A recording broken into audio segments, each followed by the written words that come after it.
Hey, Joe here with the Gun Shop, and today we're going to talk about action types, specifically action types in handguns. Now, what do I mean by action type?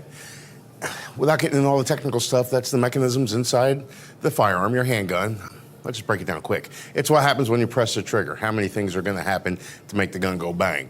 So, long story short, as you're pressing the trigger, is it cocking the hammer, then releasing it, or is it just going to release the hammer? Now, I'll get into that real quick. There are 5 main types. Used to only be 2, but of course we started complicating things over the years. So, first one, single action. Now, this would be a single action only. Now, when I press the trigger, you're going to notice it releases the hammer. Press the trigger again, it doesn't do anything.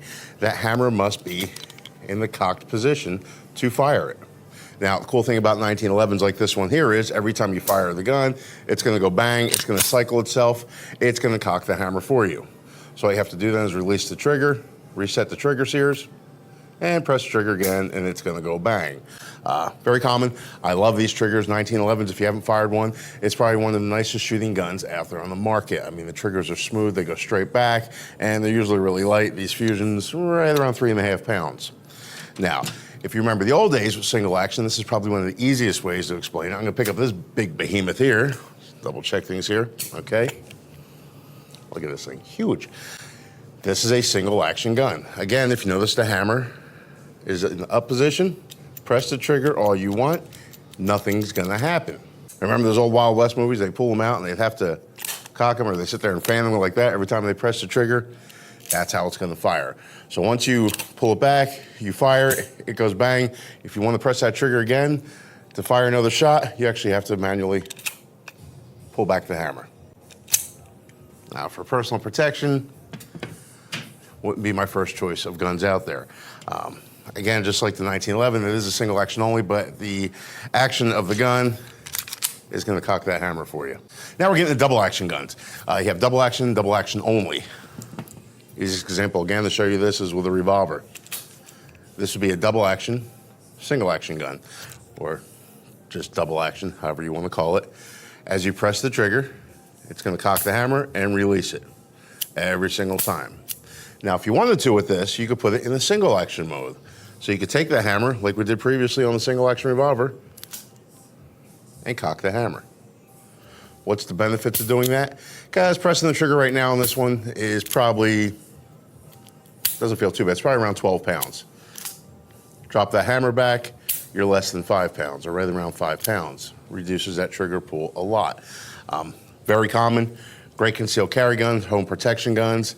It's a proven action out there. It works, it's reliable. Can't go wrong with it. Then you have double action only guns. Now with double action only, let me grab one for you real quick. A double action only like this one right here, if you notice, there's no hammer. Well, no external, no visible hammer. You can't see it. So every time you press the trigger, it's the same trigger pull. I do like consistent triggers. This one's gonna be up there in the poundage, of course, because it's a revolver, but it works. These are very popular because it's less to snag on things. If you're wearing it concealed on your person, it's less likely to snag on your clothing or anything else as you're pulling your gun out and getting ready to fire it. With semi-automatics, you have the same thing. You have some that have hammers, some that don't have hammers. Double action only. And then you jump into the striker fire. This throws everybody off. Glock made it really popular back into the 80s, just like this Springfield right here. As you can see, there's no external hammer. You can't see it. It's got a striker fire in there. Basically, every time you press that trigger, it's the same pressure, just like on that revolver earlier. But with the striker fires, that pressure is probably right around 6 pounds on this one. So every time you press it, it's consistent, which is a good thing. And you're gonna get the same trigger pull press every single time. Now, some people argue that this is a single action.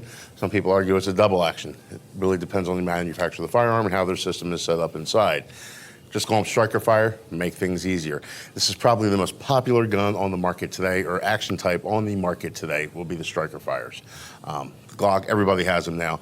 Glock, 6 Hour, Springfield, HK, everybody has one.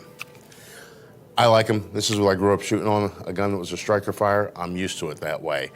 The pluses of that is, again,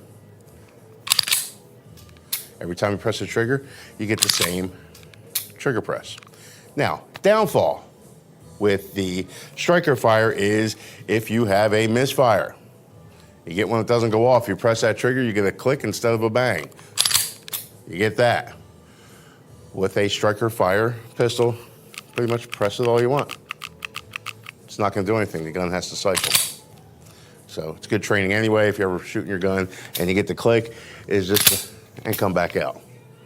We get into that, tap rack, reassess, you gotta say now, but it's a good training option, but some people like that restrike capabilities. And with most of your striker fire pistols out there, you're not getting that restrike capability. To me, it happens so rare, use good ammo, you're not gonna have an issue. Hey, take a look at some of our other videos. We got a lot of them out there teaching you how to buy guns, different types of guns, all different stuff like that. If you have any questions, either stop in and see us, give us a call, or just put it in the comments below. We'll try to answer them for you. Have a great day.